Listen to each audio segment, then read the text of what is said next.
All right, y'all. I think we are live. So, hello, welcome. I'm Amanda Latz. Let me turn it over to Kate. Would you mind to introduce and just maybe you could share a little bit of why, like, I'm so giddy that you're here and happy to happy to talk with me and folks about the book because I am.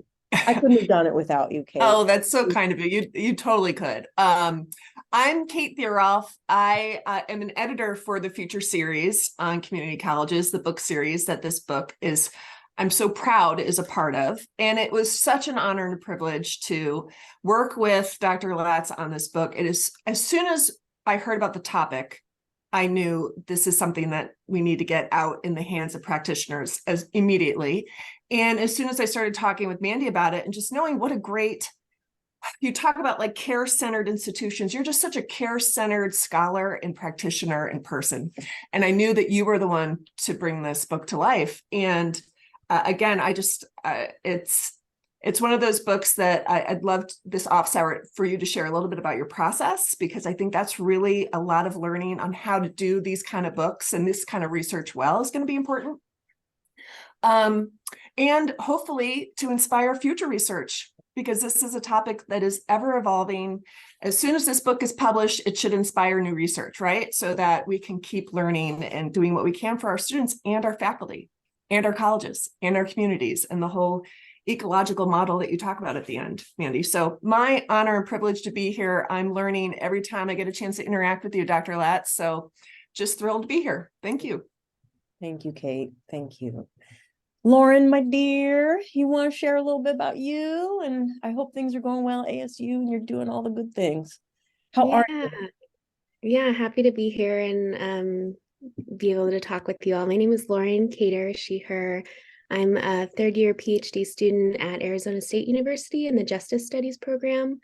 But my research has always been focused on community colleges, and Mandy has been a mentor and an inspiration and a friend. So happy to be here. Thank you, Lauren. Big love to you. Marcos, do you want to share a little bit about you? Hi, well, good morning. I don't know if it's afternoon. I'm here, I'm from the Bay Area.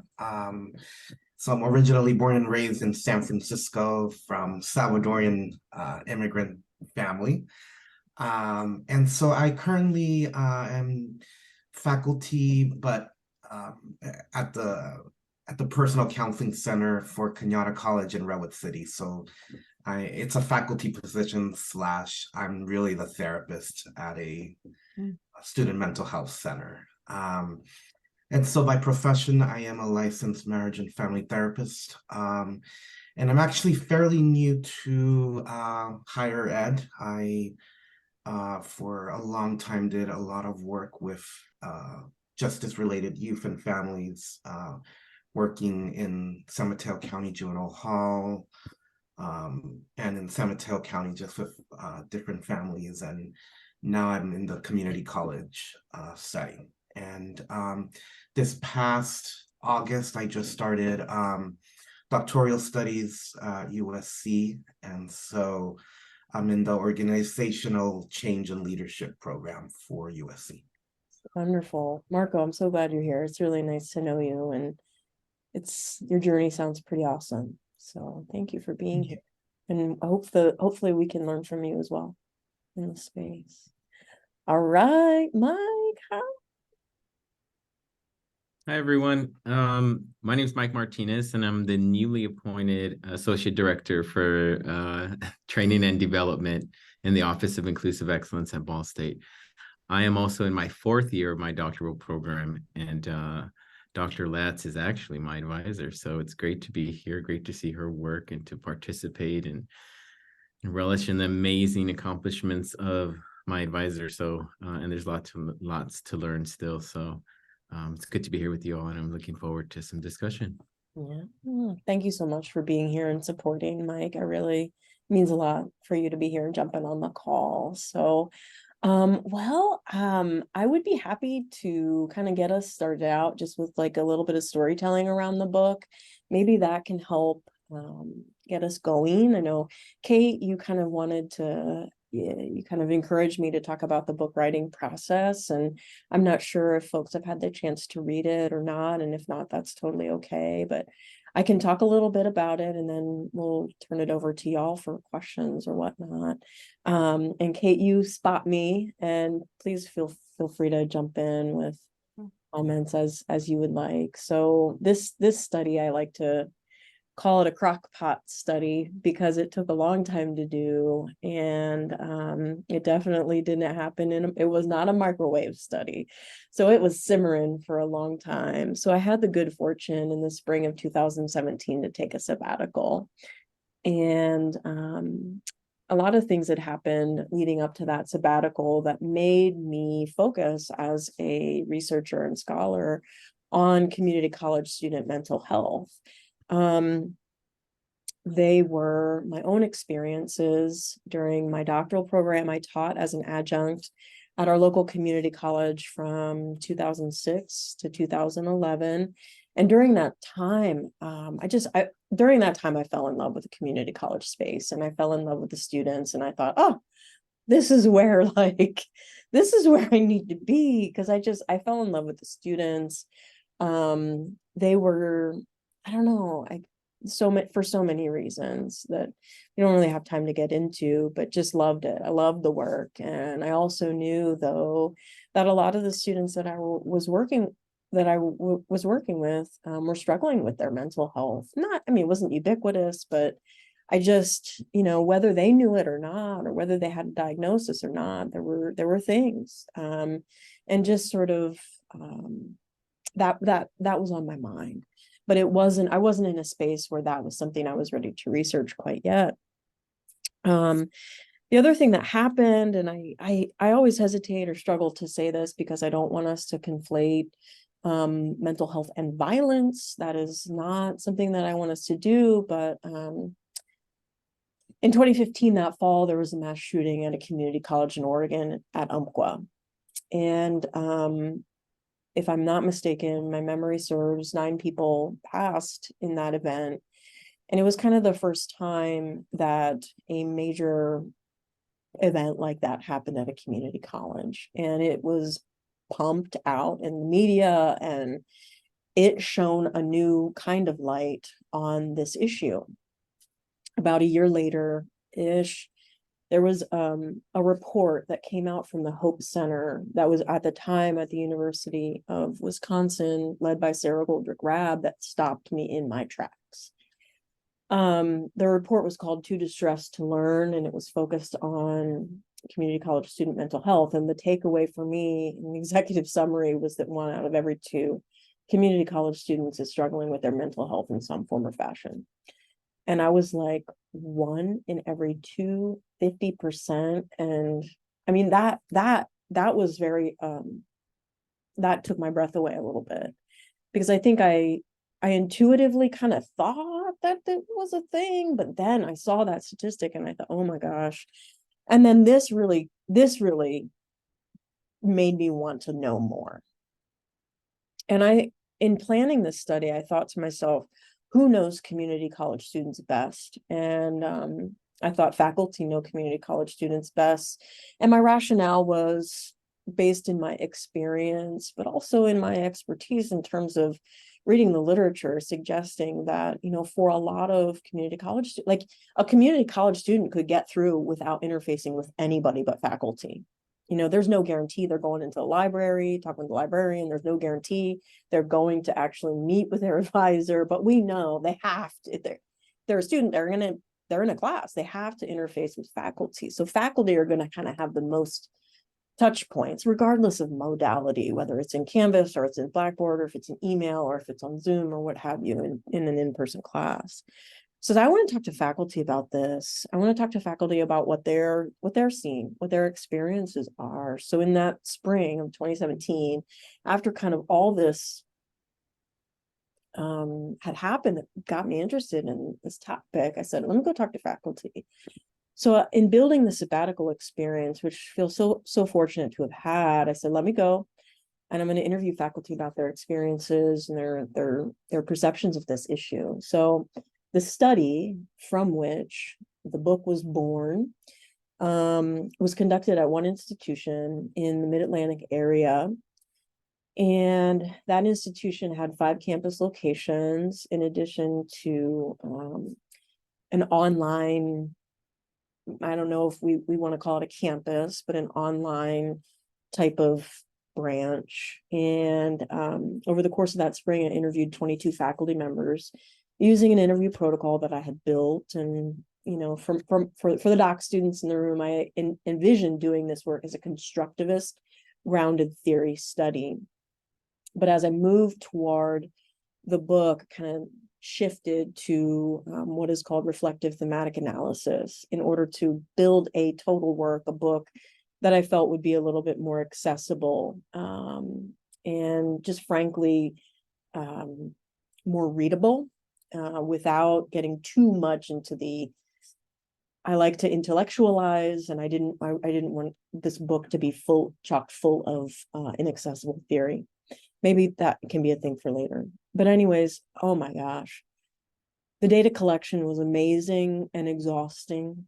You know, for those of you who have done data collection, you know how it can be. It's especially, you know, considering the topic, considering me as sort of an insider / outsider. I mean, there was a lot of empathy going on. It was a highly emotional experience, I think, for me and the faculty. Then just sort of the physical elements of it. Like I would be at one campus, drive to another.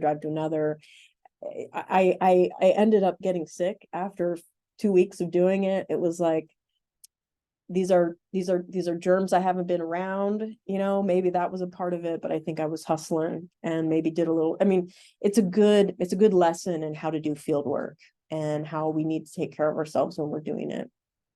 But anyways, I loved these interviews. I mean, they were hard, but they were good hard. And I could not believe how many people wanted to talk to me about it. That was overwhelming. I did not anticipate having 22 interviews at all. But I didn't want to say no to anybody because, and in retrospect, I know these folks needed space because nobody else was asking them about this and they had things to say. So in the book, which, like I mentioned, it was a crock-pot study, and I'm not mad about it. I'm not apologetic about it, but it took me a while. I mean, when you go on sabbatical, you come back, you're gonna have work, you're gonna have to go back to your work. You're gonna have stuff to do. So you know how it goes. You get busy, I was churning, I was thinking, I was giving some conference presentations, you know, thinking about how to slice and, you know how we are, Scott, how am I gonna slice and dice this out so that I can get some journal? And I was like, you know what, I gotta keep this together. I gotta tell the whole thing in one shot. And you know, no journal article is gonna want a 200-page manuscript. So let me try to go get a book contract. And you know, it was interesting. I'll be candid. I had a hard time getting a book contract without having expertise. And let me walk that back. Without having credentials in mental health. Folks were like, you're not the person who's supposed to be doing this. Whereas I'm like, listen, I don't have to be a mental health clinician to talk about this and to read. This isn't about, I'm not diagnosing folks. I am trying to understand the experience of faculty as it relates to this issue. And finally, I was just so thankful to find Kate when I put a proposal in to Rowman Littlefield with the Future series, because she got it, instantly got it. And I was like, oh, a community college person, because, you know, it is an unusual thing to find a community college person in the publishing landscape who like gets it. So I think like the synergy was popping with Kate and I, and Debbie, of course, well, as we navigated this process. So what I do in the book, I spend some time just kind of orienting readers to the context and to the issue. So it's a little bit, chapter 1 is a little edgy. I have published 2 academic books. Both of them start with bar scenes. So I know I saw your head pop up, Mike. And I'm not apologetic about it. And if you've read the book, you know that I'm pun intended, I'm trying to hook the reader right away in the first part of this one, which is a risk, but it's like, I gotta put myself out there, like, it's fine, but a risk nonetheless, but one that I was willing to take. I've spent time in chapter 1 just kind of saying, this is what it is, this is who I am, this is how this book is going to work. Give some context in the beginning. Here's the community college, here's faculty, here's the issue of community college student mental health. We don't know a ton, but what we do know doesn't look good. And then I spent some time orienting folks to the participants in the study, because I felt like that mattered. How they got into their careers, how they perceive students, what their pedagogical dispositions are. And then I get into the findings of the study and talk about a couple things. I talk about how much emotional labor is involved in even getting to the point of noticing that a student is managing something related to mental health. I talk about how students who have mental health concerns are not a monolithic group. I put forward a typology that in the book I kind of question. This is a helpful mental model for us, but we don't want to typologize people, right? I talk about navigating institutional structures and systems, and I particularly raise up the referral process and the behavioral intervention team referral process as being, at least in this institutional context, a little bit tricky. And then I talk about, I asked faculty, how would you mentor a colleague on this topic? And so had a chapter in there about what I call making it work. So how they discuss this. And then the last portion of the book really, I think, speaks to the series. It's like, what can we do in the immediate and what can we do long term, and put out a series of recommendations that I gleaned from, these interviews, and really talking about like, how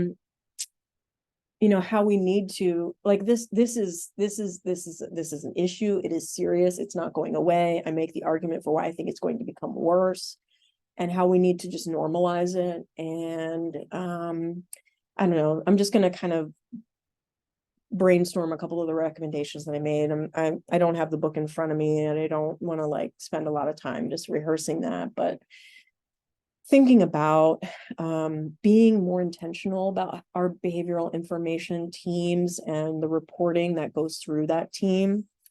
One of the things that I thought was really interesting in my data is that the faculty saw making a bit report for a student as like a very punitive action, one that would cast like would be like a bad mark on the student's record in some way. So they were very hesitant to make a bit report, even when like there was maybe a legitimate concern. There was also the bit reporting process had also become like a catch-all for everything. So like plagiarism went through there, and faculty were like, faculty were kind of like, I don't think that's cool. I'm going to take care of this by myself. And while that might be wonderful for some, that isn't really going to work for all.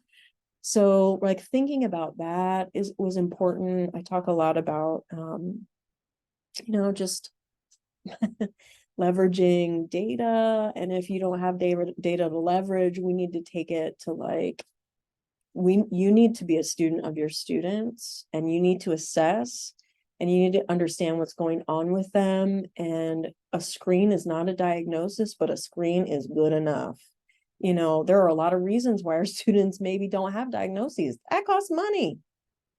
There's social stigma around that. Like, they could be struggling with depression and anxiety, but they're not trying to go to the doctor for that. So we, there's things there that we need to talk about. But I think at the core of it, we need to assess our students to the best we can, understand what they are facing, and then act accordingly. I mean, if we don't do that, how do we even know what to do? I talk about in the book the importance of trauma-informed pedagogies, and kind of how trauma-informed pedagogy is just good teaching. But there are a lot of tenets there that I think are really helpful and good. I talk about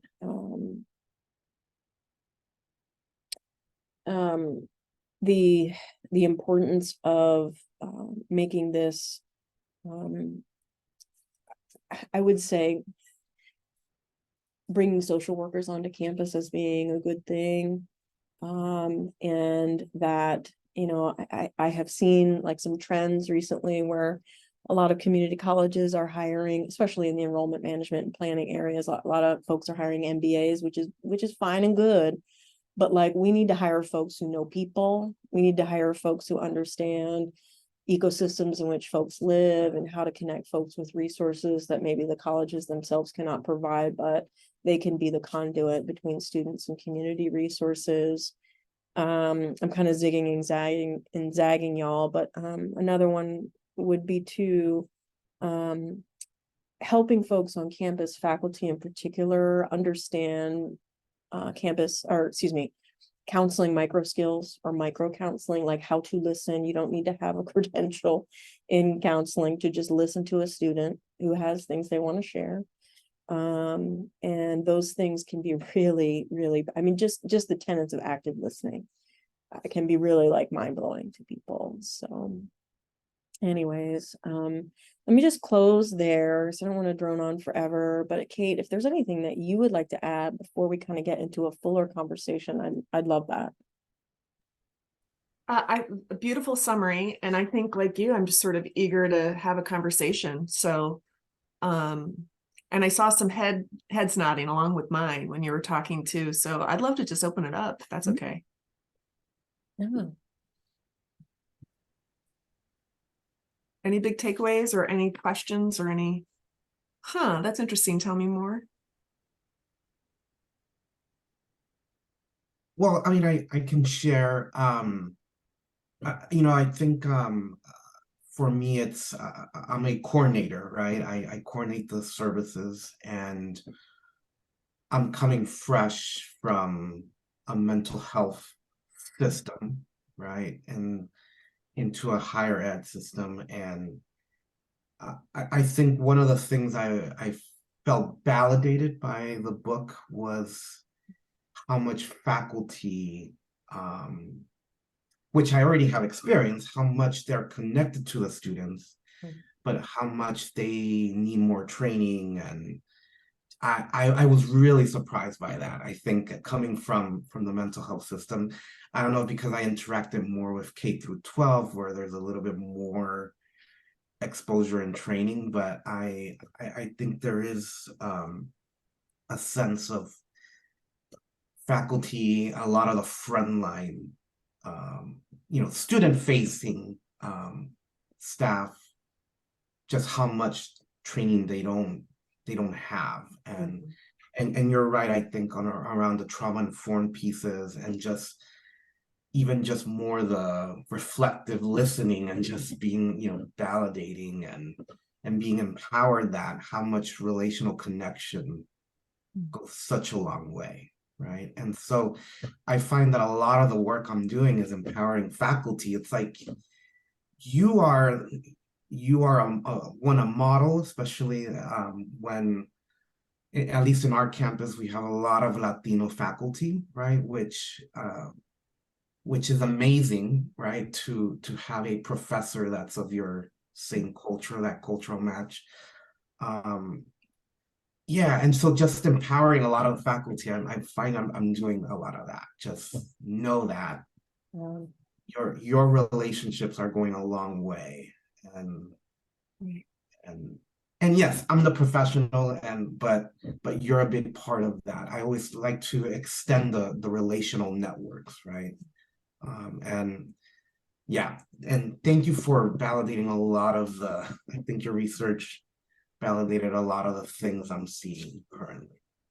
That's so awesome, Marco. And I would, we have time today, I would love to hear more about like your journey in this role. Like what has it been like for the past couple of months? I also want to log like my participant. I talk to a lot of white women.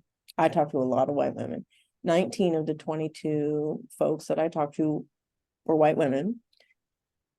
And I talked to 3 white man identifying folks. So my sample was, I mean, in some ways it was representative of the total picture, but it was a lot of white folks, it was a lot of women folks. So I acknowledge that in the book, and I say, well, this is kind of, not framing it as a bad or a good thing, but just this is what it is. So we need to take this in consideration. But no, I appreciate what you said, and I appreciate, that this book felt validating for you. And that makes me feel validated in having written the book. So I appreciate your insights. And if we have time, I would love to just kind of know more. We have to think about, this isn't this isn't just about mental health. This is about, the kaleidoscope that is students' identity and the ecosystems that they are traversing. And it's complicated and layered, and there's a lot going on. So others, Lauren, Mike, you have comments or thoughts? Dr. Letts, did this theme of micro counseling come from your end in the questioning, or was it something that they were like, I would like more training, or I just don't know how to connect with them? How did that develop, and which side did it come from? Yeah, I would say both. So I think a lot of the faculty, well, I know the faculty that I interacted with wanted to know more. And if there's a table in the book where I flat out ask, what proportion of your students do you think are managing a mental health issue? And it's all over the place. It's all over the place. And some gave a specific percentage, and some were like, it's huge or whatever. But like they just, it was clear that like they didn't know. And so knowledge is power, right? And they didn't have an understanding of the totality of the student body. They knew the students they worked with, but they didn't have the big picture. So for example, they couldn't see all the data and then disaggregate by program to see, oh, wow, our students in Dev Ed are really struggling with depression, whereas our students in allied health fields are really struggling with anxiety. You know what I'm saying? Because that kind of came through. But here's an example of where I think this came from, Mike. A lot of women, a lot of white women doing a lot of emotional labor. And then there was some commentary about how their colleagues, which I'm assuming they're talking about white men, don't do that kind of thing. Like commentary, like they would get made fun of for doing so much work, emotional labor with students. Whereas, it's like it was kind of like the social cues were like, you don't have to do all that. Like you're like teaching, I don't know, art history or English or math. You're not the therapist. But it wasn't even that. It was just, I just care. Like I'm talking with a student who had a huge trauma in their life, and we have to, we can't get to math until like I understand what's going on. Like, why are they disassociating, or what, you know what I'm saying? So I think the message around that was like, number one, faculty need to know how to relate to students as people, not just learners of math. And then two, it's like all this emotional labor was invisible. It's like, no, there's nothing in your job responsibilities that say spend 20 hours a week with students on one-on-one meetings in office hours. Like we need to elevate that out of being invisible to be visible, and we need to pay for it. It's like we can't expect folks with, and we know based on some literature that faculty do a lot of emotional labor generally, but more women and more trans and non-binary folks do this than men folks do this. I mean, everybody's doing it, but women and non-binary and trans folks are doing it more. So it's, and in the original conception of emotional labor, it's super duper duper gendered. And then, but then like we lay on like, okay, but if you are in,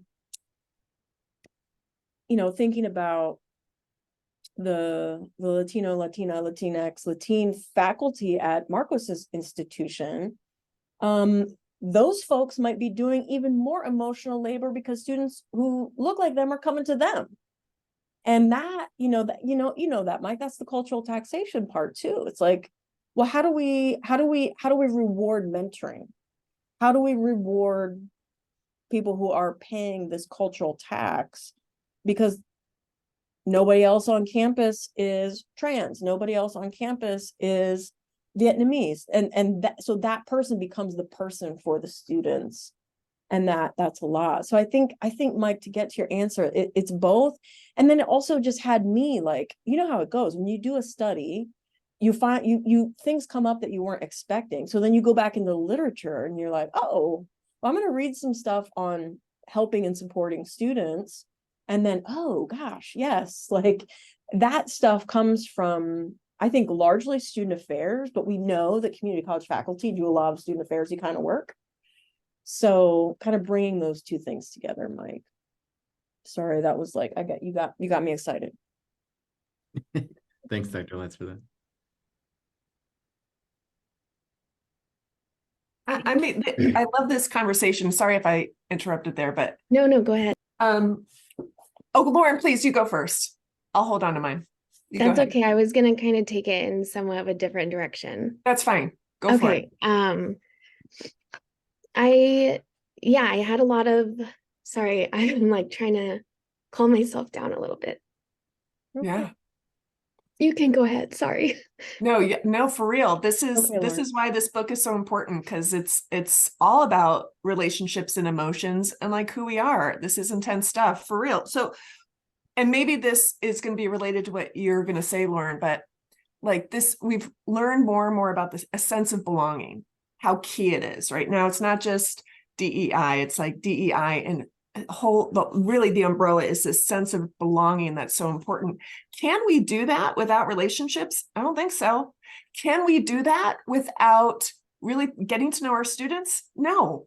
Can we cultivate a sense of belonging without realizing the role that faculty play in listening to students and being there for students and caring for students? Can we do that without sort of visibilizing, I know that's not really a word, but that emotional labor that is so baked into what community college faculty in particular do day after day, regardless of the mode?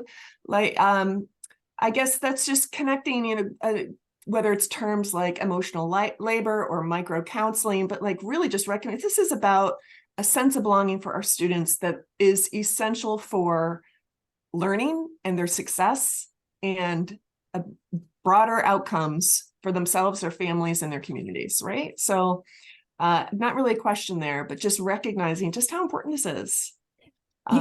That's a brilliant point, Kate. And it's hard because it runs in the face of the neoliberal reality that we're living in, and the constraints of the world of higher education right now, where I don't know about y'all, but folk busy, people trying to hire, we are, and understandably so, we are being asked to do more and more and more with less and less and less. And that, you can't do emotional labor on behalf of students if you're not whole. And a lot of us are like just trying to make it through the next 5 minutes. I mean, let's just get real. Well, I mean, look at the world. Yeah. Has anybody has there been space to like take a breath?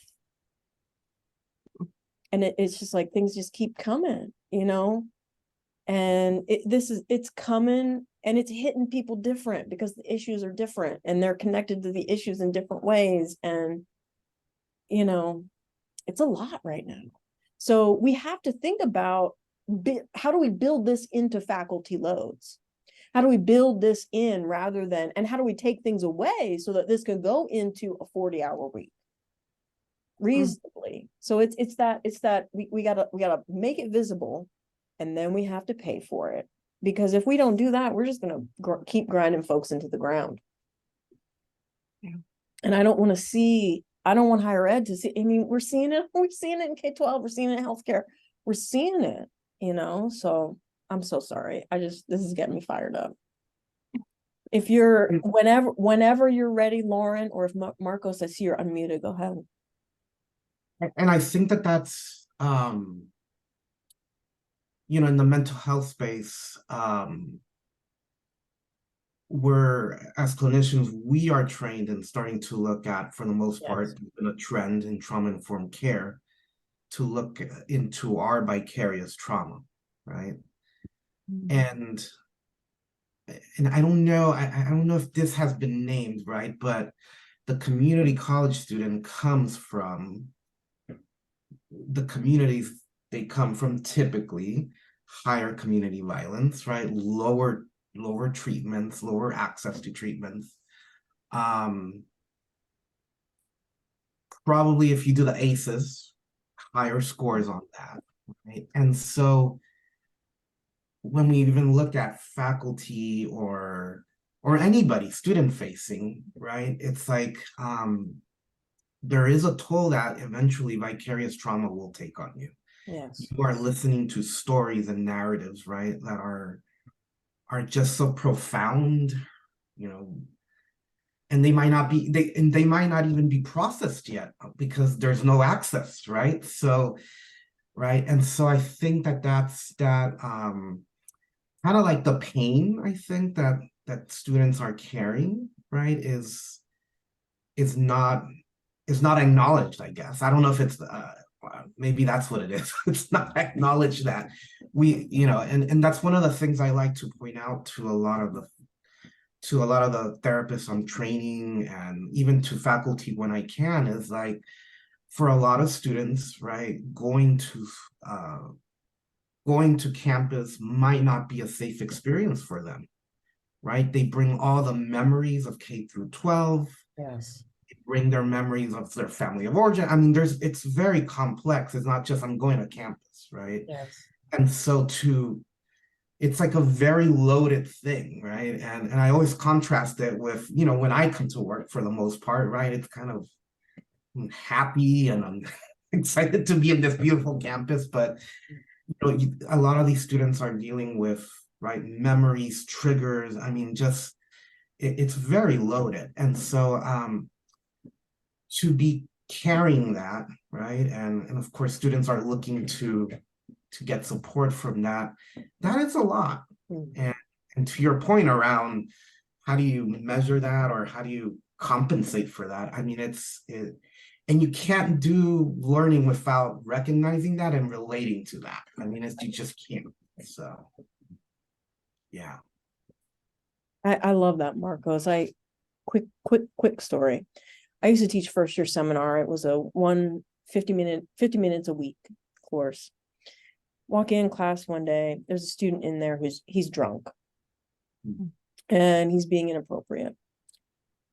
And I let it ride. And after class, I said, "What is going on?" And, I didn't want to call him out in front of everybody. I didn't want to highlight it, but I needed to address it. But I didn't start out by saying, "Why are you in my class drunk?" I said, "What is going on?" Well, he tied one on the night before. He was actually drunk from the night before. And he had gotten drunk with his brother because his best friend had died by suicide. So it's not there, but he came to class. So it's not even, this is not even an unprocessed trauma. This is active crisis. Yeah. Oof. So, I mean, and what would have happened if I would have came for him? If I would have came for him, we spent an hour. I mean, he was coherent enough to talk to me about it, and so that I could like help him with the very next step. But if I had come for him, the spiral would have continued, you know? So, but like, but it's like, okay, you for an unseasoned faculty person in that space, that is an affront, that is disrespectful, that, you know what I mean? Like, so it is complicated. But you're exactly right, Marcos. Exactly right. Our students are, you know, we can't assume that people are not going through it, because they are. Okay, sorry. I think that kind of gives a good segue into what I was trying to get out earlier, which was mostly just how much, sorry, how much the book has meant to me. Mhm. Um, Take your time, Lauren. as a community college student who is struggling with mental health a lot, and knowing, sorry, Mhm. I'm just going to try to talk through it. Knowing that I had faculty that really had my back and that got me through those times. And then now being on the other side and teaching courses has really been a difficult journey. And I'm glad that I found this book when I did, reminding me that I need to be building trauma-infused pedagogy into my courses to help those students, because I see them now and they come to me now with the same issues that I was going to my professors with.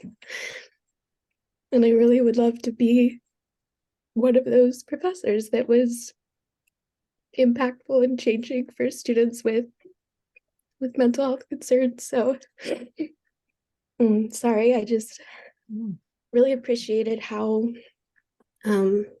holistic you were throughout the whole book, and not just focusing on singular issues or identities or experiences. It was always, in my perspective, very contextualized into the whole person and the whole environment and the whole institution.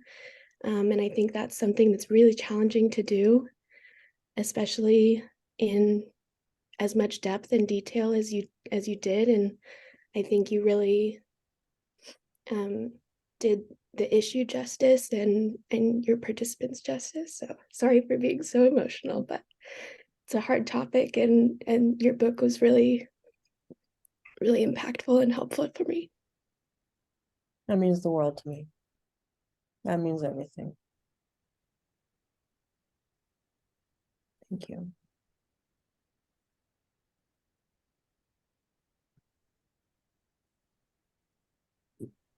Well, I do want to share as well that in my new role across campus, I will be doing professional development related to equity in education. And so trauma-informed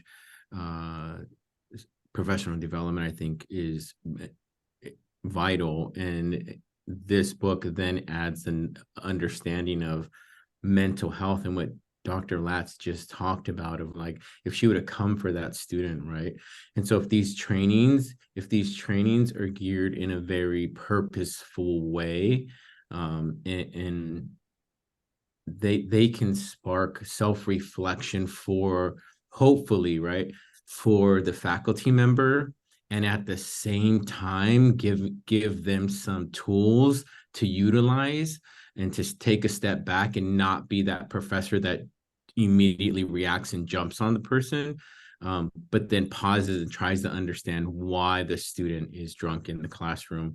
And so this book becomes foundational in building that knowledge and really building these training sessions or professional development sessions that I'm hoping to put together that will shed light on some of this within my institution, right? And so this is amazing stuff to be able to read and share, and have some other foundational literature behind it as well. So I think that's huge, Mike. I think faculty need to know that learning isn't just cognitive, right? It's an embodied experience that includes affective elements. And that's not part of our training, you know?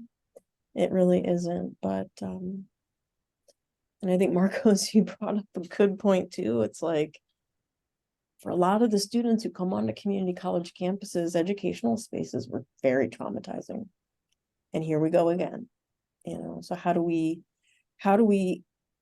but at the same time, we know that educational spaces can be liberatory. Yeah. So how do we flip that? And I think that was what I when you started your chapter with that, I with that story of how you engaged the student, it was very powerful because I think that that's the kind of like the unique type of engagement that a lot of students need, right? It's like they part of my transition to the community college was when I was working in the on the forensic side and the juvenile justice side, right? This is where the students I was treating, this is where they would go. The next step was, let's get them to a community college, right? And I knew like I could see the barriers and just the struggles. They were predictable just because, again, what was their K through 12 experience like, right? And the community college was the hope I could envision, right? It's like, and so that's, I think, the important part is the hopefulness that the community college brings around just and I don't know, I'm just speaking for the campus I'm in, but that was one of the things that I saw. The strength was just the relational work that a lot of the staff are doing, and I was like, this is like amazing. You know, the work the faculty and support. Even sometimes I'm like, you guys are doing a lot more, like don't burn out, please. You know, I mean, it's like but that level of engagement, right, is really vital to understand, right, the trust, right, that students need in order to learn, right? And because that's a big piece, is that the big work is epistemic trust, right? To be able to, right, a lot of students need to have need to know, and I don't know if this is generational, anecdotally, but from lived experience, just looking at some of the younger ones that are, right, high schoolers that are coming in right now that went through the pandemic, right? And this is the new thing I'm seeing, right? They need to know their professors care, or else that information, they just block it out. I mean, I see that they just, you know, I interact with them, and nope, you know, the professor was standoffish, dropping the class, or right. It's like, I need to know that my professors care. They're yearning for that. So, and that's very tough work to do. As a busy faculty or staff member, or, you know. Absolutely. I think racially as well, I want to, I'll speak personally, right, from all of the levels of education that I've been through and my experience now, and is I also want to feel safe, and part of that is having a faculty member that I trust and that is willing to listen, that cares about all the parts of me. And when I present too, I talk about the other third, right? Sometimes, you know, I worked a long time in athletics as an athletic trainer in sports medicine, and we talk about the athlete, and then we talk about the student, and we talk about the other third. And that other third is all the other things that the student is. It could be a parent, could be a brother, could be a sister, could be a sibling, it could, right, all these other caregiver, all these other responsibilities that I think are sometimes lost in the label of being a student, and your expectation is that you come in and you learn. But there are this other third of things and who you are and the cultural wealth, right, is also talks about like that you bring into the classroom. And I think that absolutely has to be considered.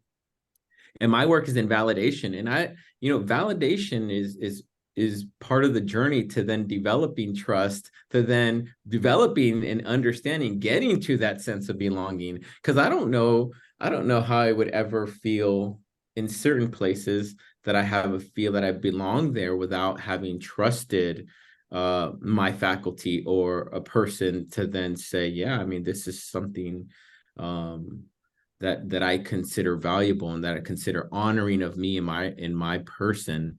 And so, Dr. Latz knows much about this because we have many conversations about this, but it's deep in that understanding. Trust is very foundational, and I think many scholars would agree that trust is pretty foundational for a lot of marginalized communities.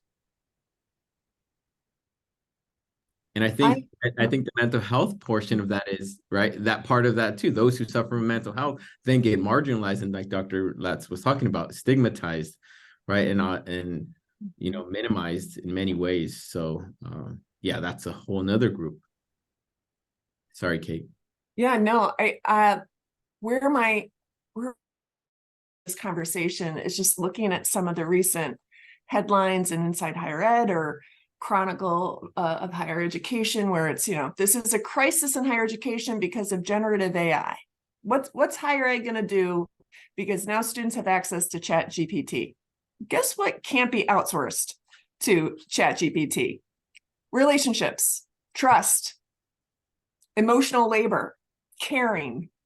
And so I think, if anything, let's use this as an opportunity, please. Let's couple the headlines that we're seeing coupled with Mandy's books. We have to just really rethink the role of higher ed, and that includes the role of faculty and staff, so that we can make sure we're meeting students where they are. And that's not just making sure that you have the exact perfect doctorate or master's degree in the field so that you can teach XYZ. It is what we're talking about here, relationships. So I don't know if any reactions to that, but yeah, sorry, Mandy, you might have started a revolution here in higher ed. We need to look different.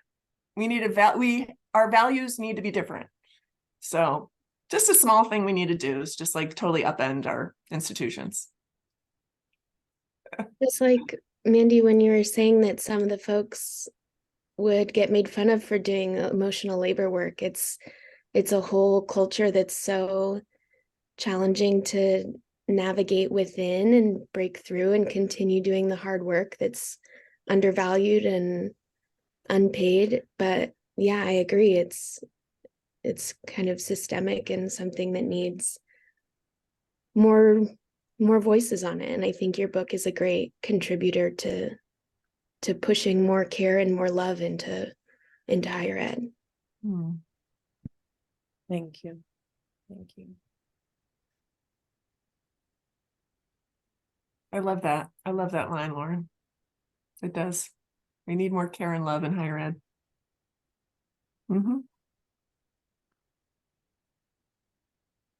Right, y'all. I want to be mindful of time. Got about 2 minutes here. But what I would like to do is just see if anybody has some last words, and then I'll stop the recording, and then we can maybe spend a little bit more time saying goodbye to each other. Any last words or things people want to add?